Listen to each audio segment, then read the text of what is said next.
Day. Good afternoon, everybody. That's a pound in the jar for being on mute. It's really, really helpful. Good afternoon. Welcome to our third session today. I managed to do the first two without leaving myself on mute, so it had to happen at some point. And welcome along to our Cloud Compliance and Vulnerability session as part of our Cloud Security Week here at Bytes. Why are we here? We're here to explain to you, our customers and our prospects, all the different aspects of cloud security and where you should be tactically using them. We have 9 sessions. They're all very different. My biggest challenge is doing this intro in a different way for each one, so that those of you that are sitting on them all the time aren't too bored and monotonously bored of my voice. So today we're all about cloud fundamentals, and today is the last session. This is the last session today.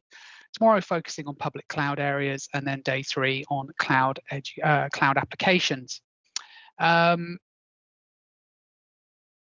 little bit of housekeeping before we get started. Obviously, I think most of us are still working from home, so your fire exits are wherever you know them to be. We will be putting polls up throughout, so if you can use those, the poll sits over to the right of the video viewer, and if you can use them and also ask questions over there, that would be really, really good. The 2 sessions this morning, the first session was, shall we say, question light. The second session, we got some good questions and it was really, really useful. You all know the score on this. I've got some canned questions from everybody, but if you ask real ones, I don't have to use them, and it makes life a bit more interesting. We caught the guys on the hop a little bit with a couple of really awkward ones this morning, which was quite good fun. Although unfortunately they did turn one of them back on me and put me on the spot, which was a little bit challenging. So I'm not sure if that's a good thing or a bad thing. Right down at the very, very bottom of the screen, there is a little feedback button. Please use that appropriately to fill in the survey towards the end of the session, and there is a £100 voucher being drawn for surveys being completed. So yeah, please use that. Quick introduction from me. Apologies for those of you who've been on the other sessions that will undoubtedly have heard all of this before. My name is David Rawle. I'm the Group CTO here at Bytes, and I've been here since January the 17th, January the 17th, 2000. I started working for this business. I'll go into the detail on a bit that in a bit.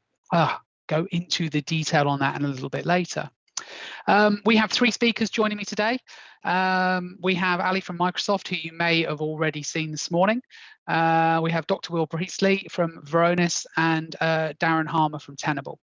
So we're going to go through vulnerability and compliance this afternoon. So just a little bit about us before we skip on to the next section. First things first, there should be a poll asking you whether you've had enough coffee today. It works. It's quite funny in the morning. It's probably not that funny at this time of the afternoon, but it just gets you all into the swing of using it. So if you can go for the poll, and if you can tell us your coffee, tea, or water preferences, that'd be good. It just shows us that everything's working properly. So Bytes, the security division within Bytes, is formed out of the security partnerships business that Bytes bought in August 2011. 65 security specialists within the business, £100 million turnover, delivery consultants, pre-sales people, etc., etc., etc. But putting up the timeline, it is certainly in the current age, a very, very relevant part of Bytes. So Security Partnerships was founded in '99. As I already said, I joined on January 17th, 2000. Over 20 years, I'm pretty much a lifer in that business, which is very, very rare in this industry. For those of you who've been around it for a while, it doesn't happen that often. We were bought by Bytes on the 1st of August 2011. Became Bytes Security Partnerships, and that business was rolled into the main Bytes business on the 1st of March last year. That's created a really compelling offering, I feel, for our customers around the security area. And I'll talk that through on this little circle I've got here, because I think it illustrates quite well the breadth of the service that we've got. So Bytes Software Services has always been very, very well known for its procurement and licensing specialist. It's been there or thereabouts as a top Microsoft partner, certainly for as long as I can remember. Not necessarily known for its technology prowess, its security prowess, or any of the other areas that we do work in. My role as Group CTO is to hopefully spend time convincing our customers that that's not the case. Certainly, I come from a technology background. And my goal and kind of my headline goal within the business is to make sure our customers know that we're a technology company as well as a licensing and procurement company. To that end, we've got a professional services division or divisions. We've got asset management, we've got optimization, we've got security, we've got Microsoft Cloud Delivery. We have a whole fleet of customer-facing consultants that are out there doing that. We have managed security available. Managed SOC, managed NOC, managed SIM tools. We've got managed firewall and IPS all available. And we also have our cyber consulting division. The cyber consulting division is probably the bit that we do that our competitors, our competitive resellers with us in the UK don't do to the same level. We're a full PCI QSA. We can do ISF benchmarking and auditing. We can do pen testing. We can do cyber essentials certifications, and we can do full forensics and incident response. And it's that area of the business that probably has grown the most since the new world started in March last year, and we all got sent home 1 year ago today and told we weren't allowed back in offices again or to go out and have any fun or do any other things we wanted to do, because that's been a really big area for us. And obviously underpinning all of that is our direct to engineer third line support desk, which is available 24/7. You know, I'm not going to do as much detail here. I say detail. Those who've been on the previous sessions, it wasn't exactly detail on this slide. I'm not going to go into the detail here at all, because for me, compliance and vulnerability is something that everybody knows they need to be, everybody knows they need to have, for something that everybody worries about. But in every single business, just so many of them just tie themselves in knots over it for me. You know, the definition of sorry, click back over to there, I'm not sure what happened there. The definition of what is good, the definition of what is bad, the definition of how you position yourself and where you benchmark yourself in good or bad, where your data is, who it's being used. It's different for every single business. And that's one of the things that makes this most challenging. It's not just about the technology, it's how you use the technology and how you make that technology applicable to your business. And actually, if you do that, if you have an understanding of that bit, the rest is easy. But so many businesses come to us and say, I need a technical solution for this. And then you start asking them questions about policy and process, and they just don't have the answers. And unless you have the answers to that, you can't actually implement technology to resolve it. So with the three vendors that we've got here, we've got some good answers for me, not just about technology, but also they will talk about how you use that technology and what you should be doing as a business as well. So without further ado, I think I'm 2 minutes early, which is good, although technically 5 to 10 minutes. So I'm going to hand over first to Ali from Microsoft to go through your slides. Ali, it's all yours. I will shut up and I will see you in about 20 minutes for a couple of questions, hopefully. Fantastic. Thank you very much. We'll just go to the next slide.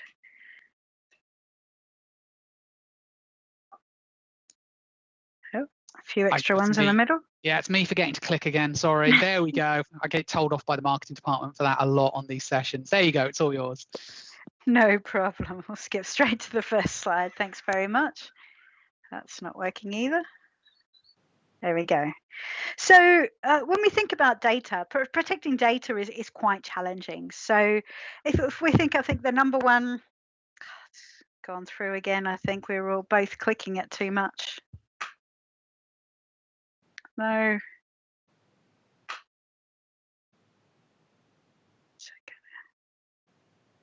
Just waiting for it to stop. Okay.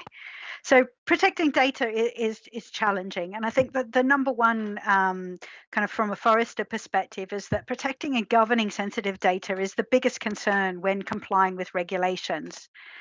And if you think about what's actually gone on over the last year, I mean, 63% of organizations fear that data leak and spillage during the pandemic is even higher than what it actually was before. And 88% of those organizations no longer have the confidence to detect and prevent the loss of sensitive data. So what are your customers' biggest, as a customer, what are your biggest challenges? And Microsoft's intent is really to help customers together with partners to tackle the many challenges of compliance. So your customers are faced with an increasingly complex compliance landscape. They don't get to stop the business in order to be able to orientate your business platforms to prepare for these different challenges. Instead, you have to figure out the criteria and find out how to orientate people and policy, discover the data, secure it, report on it, and hopefully along the way turn a profit into, from the core business that you've been building. And it can be quite stressful. And it requires different specialist skills across many different areas, many different parts of the business. And, to get the market to hire the resources to help is kind of getting quite increasingly expensive as well. So the regulation landscape is changing, ever changing. How does a customer keep up with the thousands of updates every day? Data's being accessed from everywhere. The securing the data, at an access is no longer an option. Data is pretty much that new currency, and identity is the new perimeter, as we talked about this morning. So we have to kind of assume breach at all the times. And data leaks are happening daily. And I think most importantly, they can really severely damage the reputation of an organization. So trust is everything. If you have a bit of data, a bit of IP that's lost, or a bit of customer data, even worse, that's actually lost, that can really, from a trust perspective, really, really, really kind of, cause you guys severe amount of damage and reputation. So organizations need to protect themselves against malicious, but also negligent behavior as well. And so we kind of need to look at the data and, how we kind of manage that as well. And I'll take you through a bit of a customer's journey and how Microsoft can kind of, the tool sets that we actually have kind of help with that particular piece. So there's 4 key solution areas, and I apologize if you already saw this piece in the demonstration this morning. But really, from a Microsoft perspective, we understand compliance to have different meanings to different teams across the enterprise. So compliance is an outcome of continuous risk involving compliance, risk, legal, privacy, IT, and often HR and finance teams as well. And so it really requires an integrated approach to manage that risk. So if we start with compliance management, which I'm going to go to in a little bit more detail than we did in the last session, that's all about simplifying that risk and the mitigation in a more automated way. So providing visibility and insights to help you meet those compliance requirements. Information protection is about helping our customers to know their data better, protecting and governing that data throughout its lifestyle in the heterogeneous environment.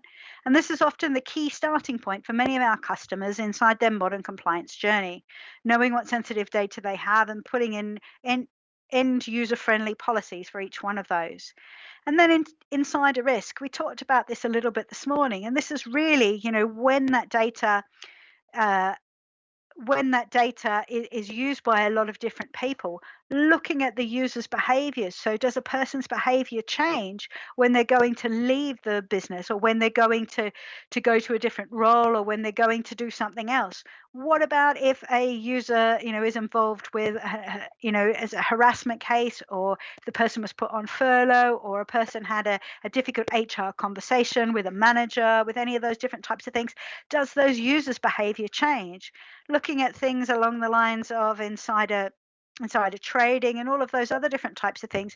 And what our insider risk management tools allow you to do is to have a look at all of those different telemetries and looking at that user behavior as those things change. So being able to connect third-party HR systems into our tool set to be able to kind of create a timeline of what's going on in your environment as well.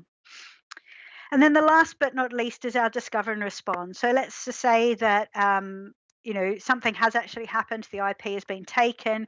What actually happens in the litigation? How do we help you discover and respond to those litigation requests efficiently and provide a great overview, without having to use multiple solutions, without having to move data in and out of those systems to increase risk? And that's our e-discovery product. So I think one of the most important things from a compliance perspective is really to think about that shared responsibility model. And I think it doesn't really matter whether you're using Microsoft products or anybody else's products, is that it's really, really important that although, as a company, as Bytes might be helping you, and as Microsoft and other different vendors kind of provide a SaaS solution, the data classification and the accountability for meeting those regulations really is still the customer's role to actually manage that that particular risk. And what we are doing today is showing you some of those tools that you can actually use in order for you to be able to manage that risk. But what's really, really, really important, that you guys have the complete responsibility to protect that data and implement those controls necessary to be compliant with the regulation standards that you as an industry have to meet. So what I want to do now is take you on a customer journey. And that really is a little bit of a picture of the CISO, and he's lying in bed and he's thinking, what, do we have a problem? I know all about the rules and regulations I have to meet. I know everything that there is to know about my data. And he kind of lies in bed and he kind of thinks, well, do I have a problem? And then he kind of goes, well, maybe I'm not 100% sure that I really have this, in control. So that's kind of where we start to get to the point where we start to create awareness. We look at those risks that might be in our environment. We look at all the rules and regulations that we need to meet as a business. What are those rules and regulations? We need to know what they are and, where they apply to. We need to know what our regulatory requirements are. But then, once we know what those regulatory requirements are, we need to find out where all that data is. So where do I find it? What do I need to look for? Those regulatory requirements that we've actually, defined back at the very, very beginning is more about, well, we know those regulatory requirements, but which of those rules do we need to apply to which bits of those data that I found? So it's not just looking for that data, where it might be inside the Microsoft systems as well. It's kind of looking on premise, looking in other third-party clouds. And once we know where all that data is, we can start to mitigate that risk.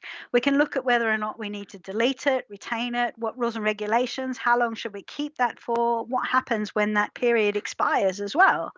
And then we can look at that data where it is, where that data is now. Do we need to move it somewhere else in order to be able to manage that data? Do we need to migrate that to the cloud? Is the storage architecture that it actually sits on, does that allow me to classify and label all of that data as we are, as we kind of, build out this environment? And once we know what those classify and labels that are there, we can start to look at our information protection. So we can start to look at, what sensitivity labels do we need to apply?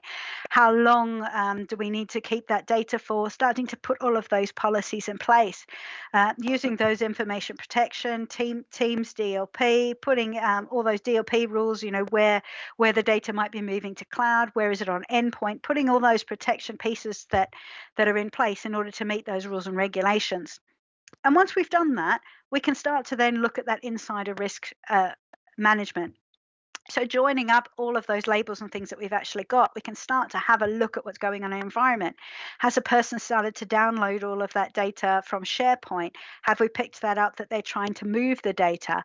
If we put that in with an HR event, so say somebody's resigned, has their user behavior changed during that particular period? And using that sensitivity labels and the telemetry that we're pulling out there to find out what types of data, but also being able to drill down to exactly which one of those pieces of data they've actually been able to pull out.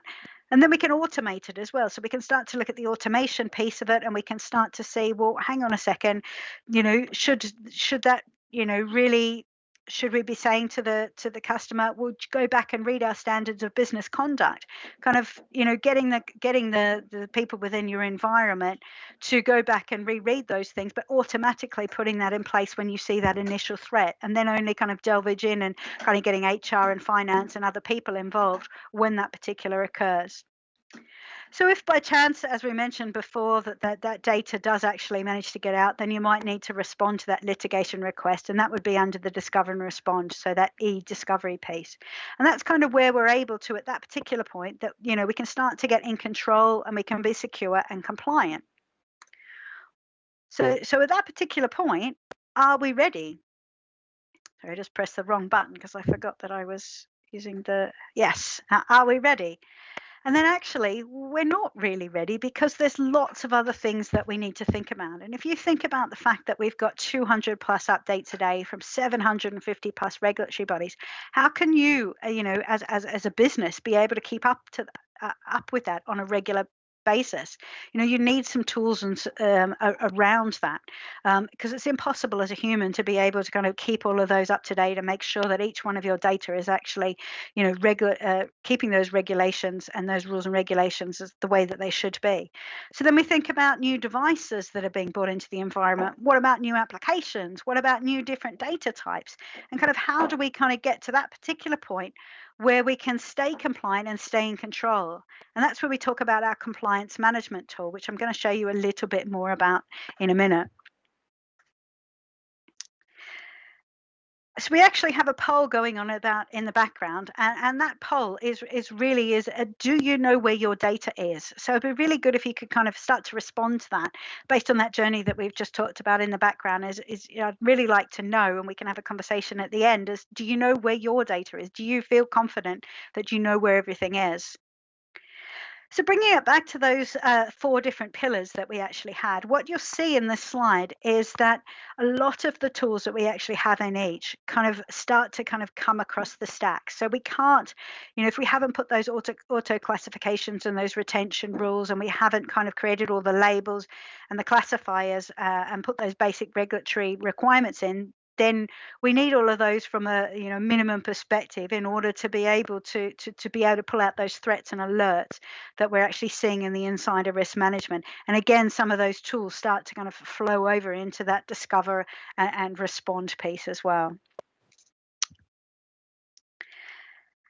So I think what I wanted to kind of bring up here is our compliance manager tool. So I'm not sure if you guys have seen this before, but this is kind of really highlighting one of our tools that customers use when they're looking at the regulations in order to manage compliance. So more than half the risk management decision makers state that IT and cybersecurity risks are their biggest concern, and that it's a very time-consuming task. And I think we've kind of covered that really already. So our compliance manager tool helps you kind of demystify that compliance and make it easy for IT admins. It's a bit like the Secure Score type tool that we talked a little bit about this morning. But I think what's even better about it is that we can start to kind of look at that at a higher level. We're able to kind of, look at what's going on in the environment. We can see what rules and regulations are making up that compliance score. We can see what what the breakdown is, what we actually really need to do in the future in order to be able to address that. And what you're probably not aware of is that we provide a very comprehensive compliance offerings to help organizations meet that across lots of different industries and regulations. So on this slide, you can see some of the examples that we actually provide. We also provide third-party audit reports and security assessment reports, and they're online for you to assess via our cloud. So you're able to actually kind of look at all of those, see where your data is, provide guidance to help you implement those controls in each of your tenants. But because many of those regulations share the same or similar controls, this makes it much easier for Microsoft to meet those requirements of new regulations or those specific to your organization and industry. So we've also built a specialist compliance team that's continuously uploading those new rules and regulations. And you're able to actually create your own templates and things like that as well. So if it's something that you actually want to do, a rule and regulation that wasn't provided within the product, you can actually build your own regulations. So in the next slide, you can see a little bit more of a deep dive around one of the regulations that we've actually got. So in here, again, we can kind of see the improvement controls, what points that would actually have on our score, what groups that would apply to. You can actually pull out what Microsoft actions there are within each one of those regulations as well as yours. So when we kind of going back to that whole piece at the beginning where we're thinking about what's that shared access model? How are we actually kind of sharing that? Which controls do you look after? Which controls might a partner like Bytes help you look after? And which controls would you be required to actually have a look at as well? So I think I've actually talked a little bit quicker than I was actually expecting there. So we've actually kind of just got one more slide, which is, that Bytes will share with you as well. So if you would like to learn a little bit more about our products and about our tooling, there's a big slide there. I think what's new and what's great is around all of the stuff for insider risk management. I think it's a great new product. I think it's definitely some, worthwhile people taking the time to have a look a bit more in detail about that. So I think I'm running a little bit further ahead, David, but You are. Thanks, talked a Alex. bit quicker than I was expecting. No, that's all good. It's all good. They've been a little bit shy on questions. I mean, they have been a little bit shy on questions on that one, but we'll roll with that for the minute. I think the one thing that might be interesting to discuss, and I think all of our speakers, not just you, and I certainly have an opinion on this. We had 27 responses to your poll question. Do you know where your sensitive data is? 15% of them, and I'm not quite sure what the breakdown on that is, but it's a reasonable number. I mean, at least some of them think they know where all of their data is.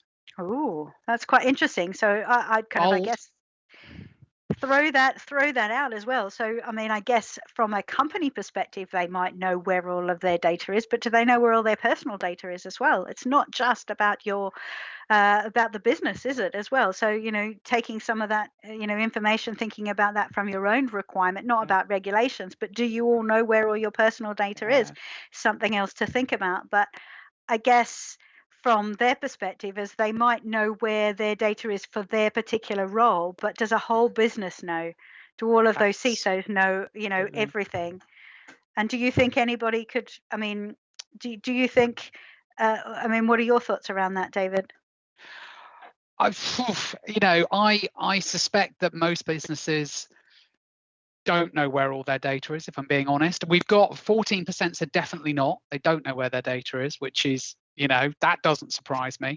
19% said only some. 41% said they know where most of their data is. Now, I'd be interested to know what most is. I'd definitely be interested to know what most means. You know, for them, because that's a conversation that, again, it's the problem with doing these online events, because when we do them face to face in a swanky hotel somewhere in London, then we can go and have a drink with these people at the bar afterwards and go, what did you answer? And they go, oh, I said most. And you go, what does most mean? Oh, right. And then you get into a debate with them about it, and it's quite interesting. But yeah, it does surprise me that some people, you know, some people on there think they know where all of their data is, because I think that's a bold statement to say that you know where every single fragment is. Yeah, it's interesting. So I mean, go on. Oh, sorry, I was just going to say that kind of really could lead to one of those workshop conversations and things as well, is that we talked about in the previous event, David, is kind of looking to Bytes to maybe run one of the compliance workshops and actually see if, you know, that is totally true. Do they really know where all of their data is? So kind of you running one of those workshops and actually seeing what you would actually discover within a customer's environment, just to make sure that they really do know where all that data is and that they do have all of those regulations, because, you know, they wouldn't want to wake up one day and you know, accidentally, even if it's just an exercise to double check to make sure that, you know, yes, they really do know where all their data is and they are really good. It's probably a good exercise for them to just triple check, really. No, absolutely. Okay, well, I think what we'll do is we'll hand over to our next speaker now, and we'll take questions at the end. Guys, please don't be shy with the questions. I mean, there must be some questions arising with this, even if it's how the technology that we're talking about relates to your business, even if it's a fairly specific question. There must be some questions in here. So please be racking your brains. So without further ado, I will hand over to Dr. Will Priestley from Varonis. Will, are you there? I am here. Can you hear and or see me, or both, ideally? I can hear you. There we go. And I can see you as well. So I will shut up. And I will leave you to run through your slides. I will see you in a little bit. Thank you very much. And thanks everyone for joining and for Bytes for the opportunity. I am going to test my clicker. There we go, my slides. 20 minutes is a short period of time and I have a lot to cover. So set your audiobook ears to speed factor 2, because I'm probably going to be talking quite quickly on this one. So what do we mean by compliance? It's a compliance sort of session, and there's a lot of interpretations of what that means. There's a huge number of different regulatory, like legal obligations and compliance standards. There's security standards, there's frameworks, there's all sorts. And this is just a subset. It's not even including things like, the CMMC or financial businesses with CBEST and all the rest of it. So as businesses, there's a lot for us to try and be compliant and evidence our compliance with. But what does that really mean? So if we take GDPR, everyone knows about it, it's very common, but these are some of the articles that are most referenced when enforcement actions and fines are issued. It's things like, Article 5 is about accountability. So do we have secure processing of data, data protection by design? Are we, storage limitation rights? So that's Article 25 and 32 in terms of security processing. People just don't know where the data is. They don't have the right access controls around it. They don't really have necessarily the right legal requirements for processing it. And they're also failing to fulfill the, data breach notifications, maybe not even aware there's a breach, or if there is one, they're kind of too ashamed to hold their hand up and admit to it, and they don't have all the information to present if they do discover it. And then there's the data subject rights, subject access requests, right to erasure, right to rectification and correcting that data.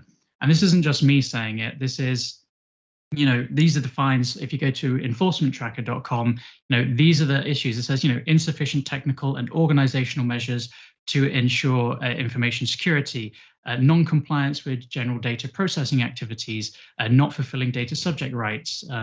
Having insufficient legal basis is obviously a little bit beyond technology control. You have to make sure you're going out there and getting the right consent to process that data. But this is real. It's not just me saying it. This is what actual evidence in the real world enforcement is showing us. And then if you're taking the Network and Information Systems regulation, which affects all operators of essential services, they're saying the similar sort of things. Manage the security risk, have governance, have risk management, know where the data is, have the right access controls around it, have good security controls, patching vulnerabilities, security monitoring, incident response. All of this is kind of critical for you to have, as a regulation, and using the cyber assessment framework as that framework to be compliant with it. You need to make sure that's all in place. So, taking them all together, boiling it down, what are they asking us to do? Well, it's protecting people, not just our employees, but our customers, the people we work with. That people's data, their livelihoods, their personal benefits and well-being can be impacted by data breaches. We're protecting the data itself, whether it's our corporate intellectual property, as I said, individuals' data, and so forth. And at the end of the day, we're also doing it to protect our businesses, because if we're losing our IP or we lose all of our customers because they don't trust us to be responsible with their data, that's a significant impact to our organization. So that's kind of why we're doing these things. We're doing us to do it because as businesses, we're not taking the responsibility ourselves to do the right thing. So legal compliance comes in to kind of force us to do it. And as David mentioned at the beginning, technology isn't going to fix this problem for you. It's a people, process, and technology. Do you have the right policies in place in terms of what you're intending to do?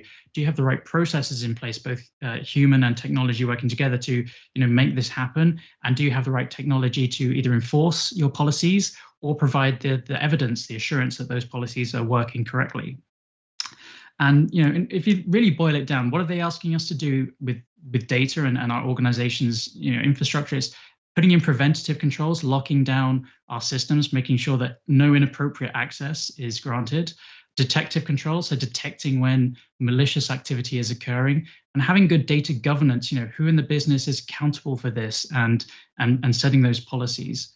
And in terms of goals and taking it from a Varonis lens, it's really the least privileged access, so locking down that data, ensuring the confidentiality, integrity, and availability of the information, deleting the data when it's no longer required, that Article 5 of GDPR, so basically data storage limitation rights, having sort of a data-centric monitoring, understanding how that data is normally being processed as data processors and controllers, and having a kind of a machine learning, user behavior analytics-based alerting. So if anything unusual happens, whether it's an external threat, an insider, malware, you're aware of that as soon as possible, so you can take preventative controls to prevent that breach in the first place. And again, finding the people in the business who are accountable, so they can tell you, why are we collecting the data? Do we have the legal consent to process it? Where does it go to afterwards? How long should we be keeping it for?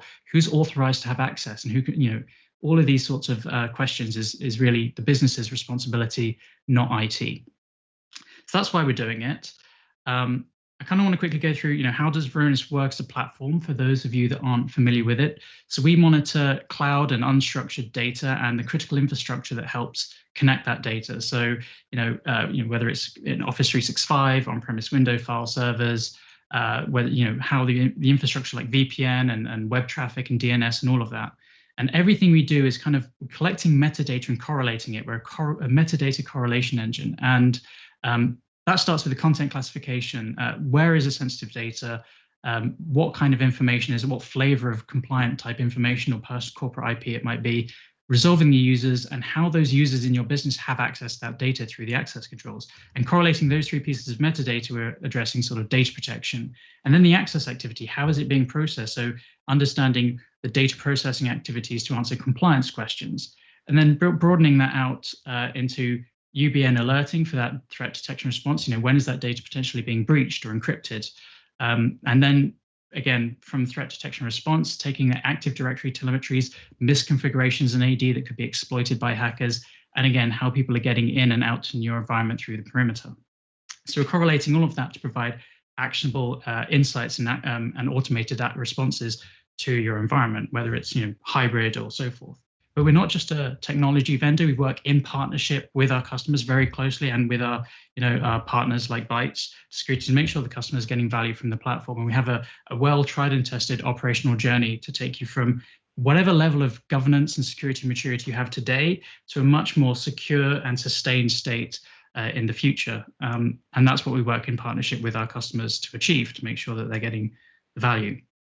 So we find sensitive data. I mean, there's loads of data discovery solutions out there, but I think the one thing that kind of differentiates us is, we've got the largest, fastest, I went too quickly, the fastest, largest and most comprehensive or most accurate data discovery tool set in the market. It is the Platinum standard. We have 4 times the out-of-the-box coverage than the nearest offering there is. And the reason why our solution is so accurate is it's not just simple patterns or keywords. We're actually using proximity, complex rule logic, validation algorithms, threshold matching, exclusion filters.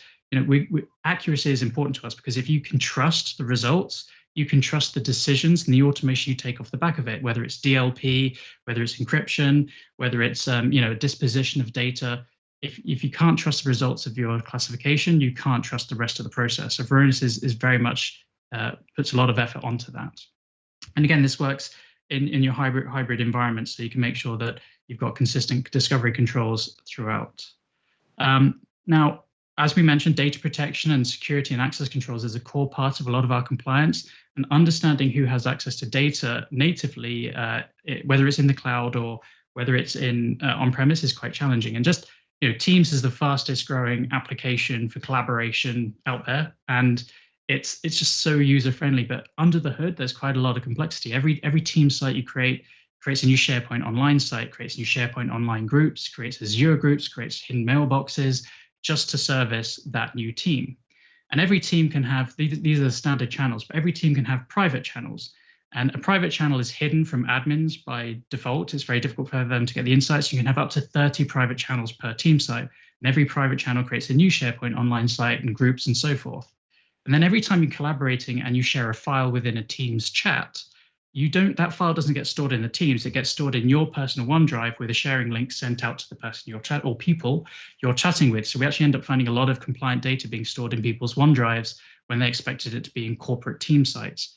So as you said, just from one Teams, you can have a lot of data in a lot of locations, and it becomes quite a challenge to really understand who has access to this data and do we have least privilege. And as I said, collaboration links is another key part. Office 365 and Teams is so successful because it allows operationally efficient collaboration. No more sending things through emails or working on various versions of a document in different locations. It's just one version with a link sent out and everyone's working on it at the same time. And collaboration can be internal, external, to specific users, to everyone in the business, to public. It adds to that access control challenge of keep staying on top of this. And you can configure these and turn them on and off and so forth. But it's I'm sorry, I'm got carried away with the clicker there. But the key goal with versus the traditional IT on-premise model, where IT are the ones that provision who are the groups on the access control list, who are the members of those groups, and adding people to and from the access control list. It's flipped on its head. It's the users that create the team sites. It's the users that create the members of their teams, and they're creating the data, and they're the ones creating the sharing links. So again, it's operationally, collaboratively very efficient, but can create some compliance challenges if you're not able to have the visibility and the controls to stay on top of it. So let's look at how you'd understand access controls on premise. And standard right click on and look at the properties of a folder. You get to see the groups on the access control list. Then you have to go to Active Directory to see the members of that group. In Office 365, it's a little bit more involved, but you have all the information you need. You can do it natively. You can, if you're in the teams, you see exactly who are the members of the teams, but you won't get to see anyone that's been provided access through the SharePoint Online site or any of the sharing links through the Teams portal. If you go to the SharePoint Online admin portal, you get to see all the groups that were added to that SharePoint Online group, any people added directly to SharePoint, i.e. not part of the teams, and any sharing links on that. But you still have to go to, Azure Active Directory to see who the members of those groups are. And again, in Azure Active Directory, you're not in the admin portal, you're not going to see where are the sharing links. So it's different places to go, and that's just for one site. But it's all possible, it's all there. And what Varonis is doing is trying to simplify that for you. So we understand, helping you understand the visibility of access controls, and how do you then start to prioritize risk reduction and enforce or improve your compliance where it comes to processing sensitive data. So everything, like every other vendor out there, everyone has a dashboard bit. So it starts with a dashboard, your 50,000-foot view, and you can very quickly get insights into, on-premise, if you're preparing for a pre-cloud migration. Oops, keep doing the double click. You can see, where do I have sensitive data with global access? Everyone in the business has access to it. It's a complete antithesis or contradiction to privacy by design, because you're given access to everyone. Where do we have stale data? Why do we want to migrate that data to the cloud?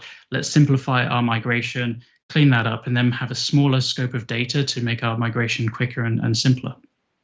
Again, for Office 365, we have very similar visibility. Know exactly where your teams are. Where do you have private channels?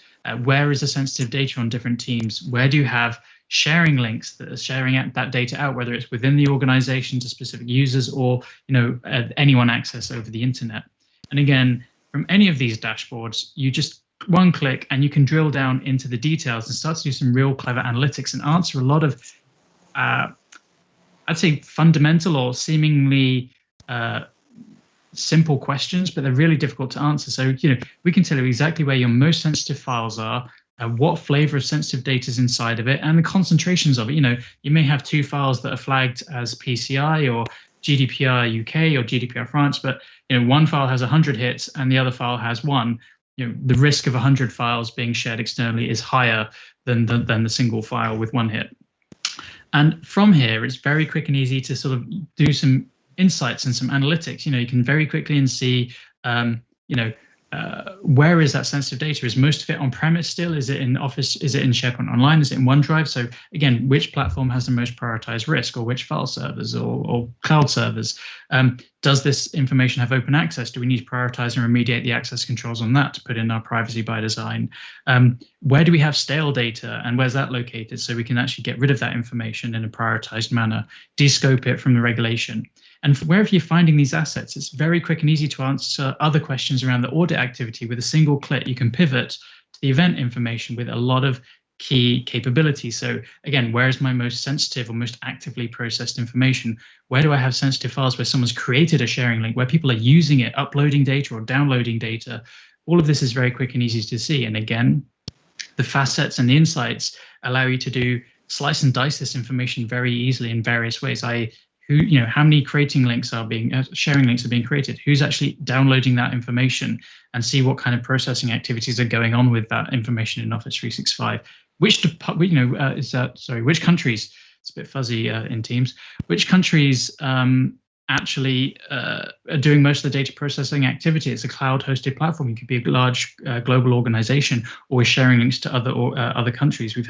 We've seen in our risk assessments, we had a country, Thailand, an organization in Thailand accessing this corporation's data, and they said, we don't have an office in Thailand.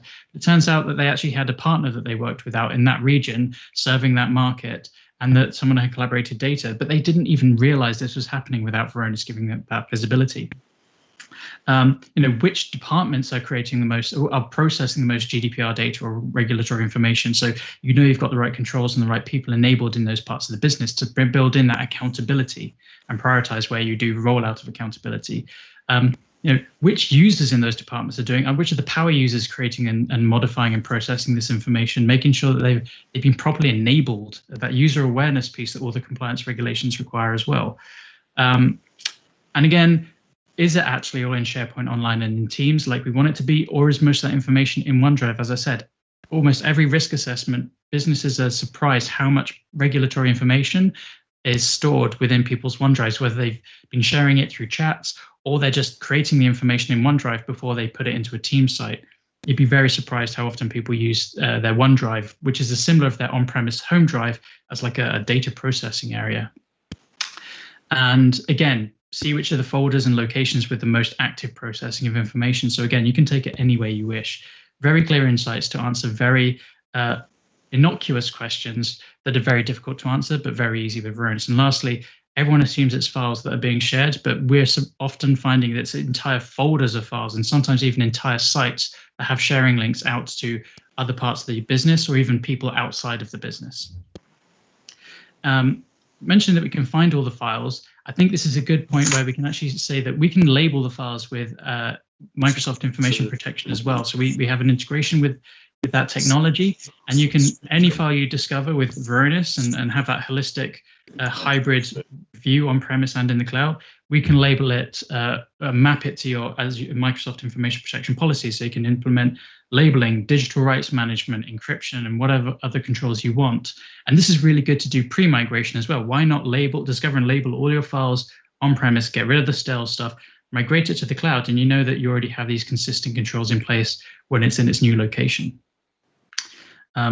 Clicking next, I told you about how easy it is to see the access controls. Here's an example of the groups and everything. You can see the SharePoint Online groups, you can see the Azure groups.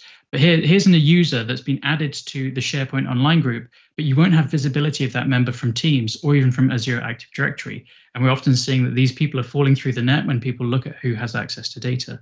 You can even see where you have external members to Teams. It's, again, as it's a collaborative platform, you can create a team and invite people outside your organization to be members and work on that information. And it could be these people that are creating sharing links that you wouldn't expect. So, they're not going on your user awareness training, or they don't understand all of your policies, but knowing where they are means you can make sure they're properly enabled and the right controls are in place, and that their data processing on your behalf or with your team is appropriate.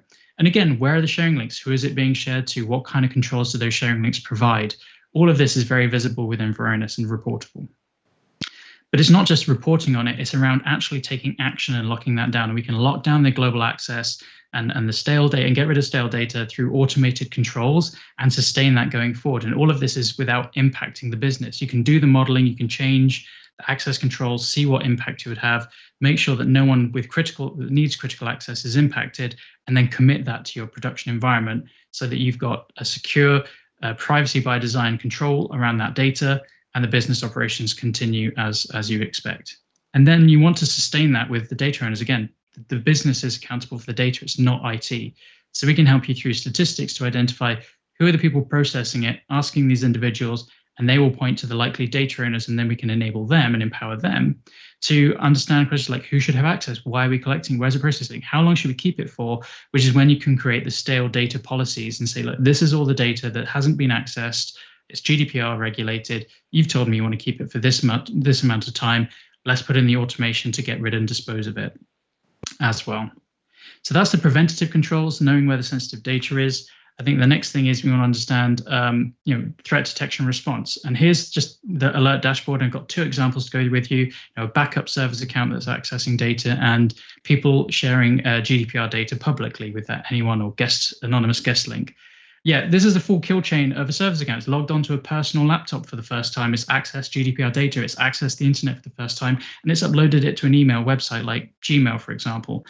Even just the name description of the UBA alerts are so descriptive that your security team can quickly prioritize that threat to investigate it. And we have an instant response team to help you. We are the first responders for many of our customers, that they will call us when there's a security incident, because they know our team will jump on very quickly to go through the Varonis logs or even the native logs that aren't monitored by Varonis or something else to see what's happening in their environment. And as I said, obviously, it's sharing links being created in OneDrive or SharePoint Online, very quick and easy to see. And then the alert context card provides pre-correlated information that makes it so much easier than looking at raw logs or manually correlating the information from disparate parts of the auditing portfolio you may have in your SIEM. It's all here, so it's GDPR data is being accessed. Has the user been manipulated in Active Directory? Is it privileged account? Is it their normal device? Do they normally touch this data? Have they touched it before? What is their normal operating working hours and so forth? And it's what kind of GDPR data was touched? It's Greece health security information. This is the kind of information that makes it quick and easy for you to prioritize your response and actually prevent that threat in the first place.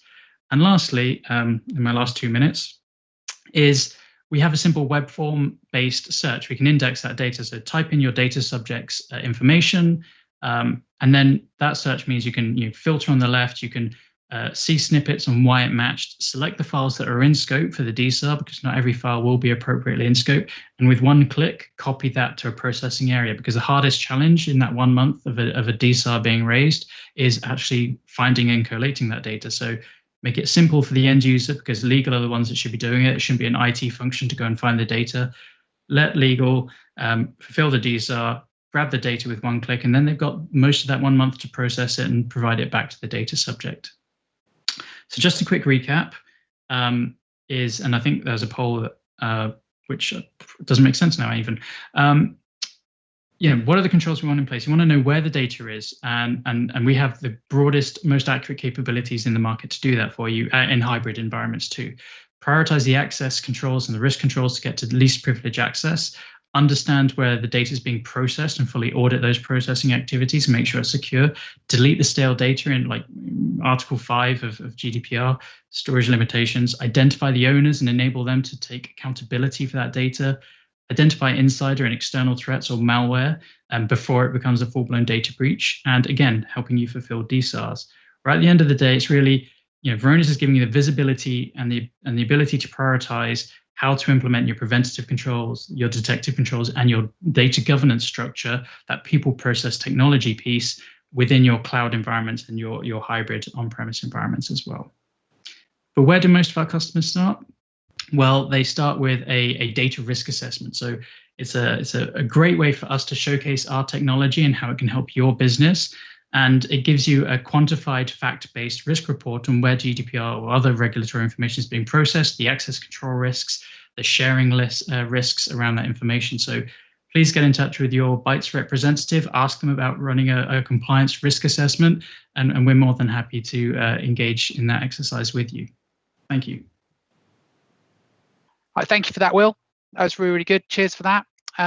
Difficult, isn't it? You just get a bit out of sync because we're recording now, obviously. But thank you. Yeah, no, thank you. Darren, are you there? Yes, I am. Hiya, Darren. Brilliant. Right, so what we'll do, without further ado, as we're recording this, I'll hand straight over to you so you can run through your presentation. And unfortunately, we don't have any questions from the audience at the moment. So yeah, Darren, I'll hand it straight over to you to run through your presentation. Thank you very much.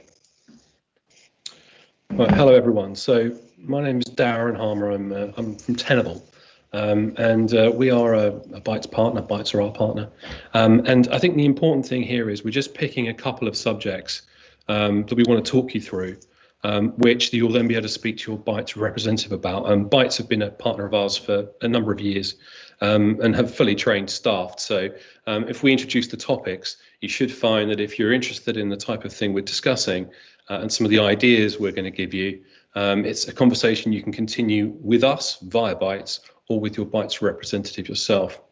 I think for me, the kind of the start point is I've been at the company for about 4.5 years now. And what we're doing is I'm trying to condense 4.5 years of knowledge into what is effectively 3 slides. So I've got 5 slides, but this is one of them. And the last one's a thank you slide. So we can kind of take it nice and easy, not have to rush, and just talk about a couple of high-level subjects and things to consider when looking at how we secure kind of your cloud assets, basically.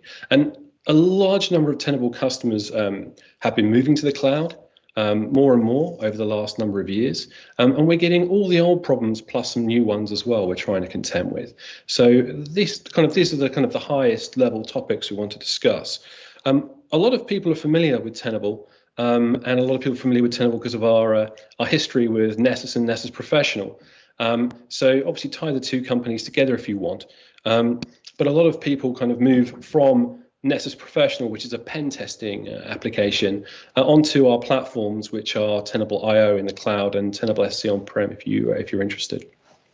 I think the way I view this slide is, if you look at the left-hand side of it, what we're simply talking about here is what we see in the real world and good housekeeping, things that you can do, or kind of looking for the obvious, I suppose, in amongst all the data that you're given on presentations like this. And I think for me, that some of the most key parts are that we don't see a lot of 0 days breaching organizations or cloud environments. We see a lot of people leveraging old vulnerabilities. So out of the kind of the survey we're going to be quoting here, which is a Ponemon survey, half the people attacked, it was vulnerabilities that were more than a year old that we used to compromise them. It wasn't anything particularly sexy or James Bond-esque. It was all about just good hygiene, good housekeeping, which would have made organizations more secure. The other thing is that when people were breached, patches were also available already for a lot of the vulnerabilities that were leveraged. So it's not a matter of the fact that there was a vulnerability, there was nothing you could do about it. Often there is. It's about just picking the right vulnerabilities to fix at the right time, which again doesn't sound like the most sexy thing ever, but it's something you can do to make yourself safer and to reduce your risk, your business risk. And the challenge is highlighted by the bottom right and the information that's there. So there are a lot of vulnerabilities every year that get disclosed, and you'll find that all the vendors talk about the increasing number of vulnerabilities. That's not what this particular kind of statistic's about. It's about the fact that half of them are high or critical at the moment if you use the CVSS scoring method, which doesn't necessarily help people work out what they need to fix first. And there are normally just too many vulnerabilities to be able to work out, well, in order to be able to fix them all, of course. So what we're saying here is that good housekeeping can make you more secure. And there is a challenge around the fact that there's a lot of vulnerabilities and a lot of them are being given high or critical ratings. So you kind of feel like you need to fix them all. But in truth, if you do that, you'll probably be fixing a lot of things that were also never leveraged. So it's about getting an insight into the data and where you need to focus. And that's something that Tenable and Bytes can help you with. So if we skip forward for a moment, I said I would mention how many vulnerabilities there are each year, and you can see that in the top right. And the simple answer is there are loads, vast numbers. And what we find in some of our largest customers is the fact they have millions of vulnerabilities. Literally, if they look at the dashboard, there's millions and millions of vulnerabilities on there. And organizations should want to know what vulnerabilities they've got, because you need visibility in order to make good decisions. But I think it's the job of a vendor and a partner to hopefully give you advice on where you need to focus your efforts first. And this is where we're starting to do more and more work. And we do that via a feature in the products called Vulnerability Priority Rating, which is included as standard in Tenable.io and Tenable SC. So we're not trying to sell you something additional or an add-on. What we're trying to do is kind of get people to use the features and functions that are in the platform to make the best decisions out of the box. And what we see is that although it's nice to tidy up as many vulnerabilities as possible, and again, good housekeeping is important, it's always important to work out where to start first. And you want to be starting with the most risky vulnerabilities, the ones that actually are being leveraged or might be leveraged in the next 28 days. So Tenable is working hard to make sure that we are giving good data on how we predict which vulnerabilities will be leveraged in the next 28 days. And that's what the VPR scores are all about. They're about focusing in and looking to fix those vulnerabilities first, because they're most likely to be leveraged. It's where the risk is. And so if you can't fix everything, you really want to be starting with those ones. And we take feeds from all kinds of places. So a lot of organizations have threat intelligence programs ongoing at the moment. But what we do is we already take feeds in from threat intelligence platforms, to give that prediction kind of going forward.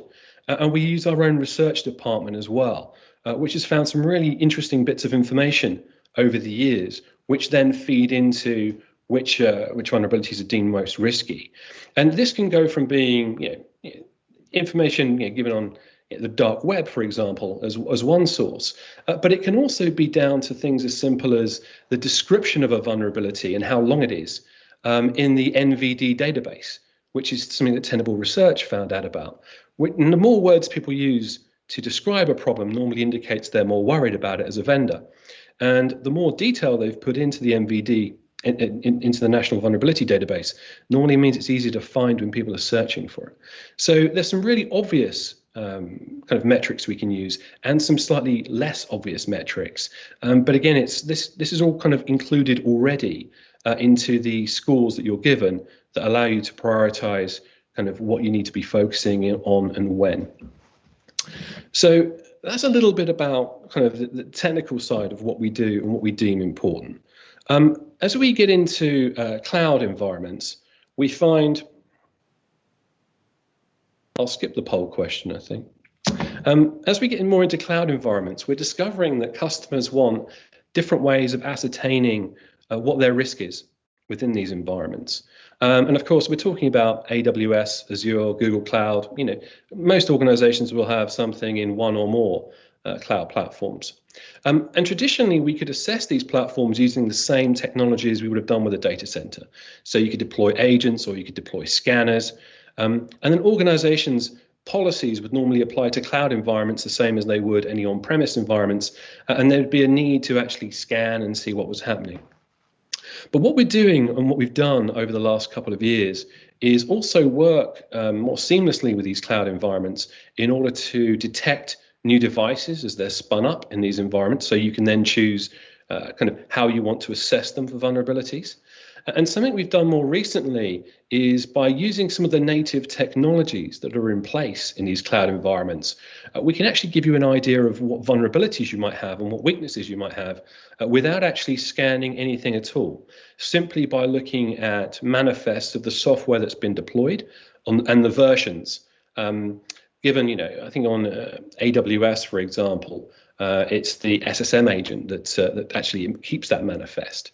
And then by simply querying that, we can then tell you where your vulnerabilities will be within that environment without the need to scan or deploy any technology to assess at all. And I think one of the interesting things that we have seen is that given we already have a lot of customers measuring and assessing their cloud environments, is that when they connect to these cloud environments, we can obviously see what machines are there.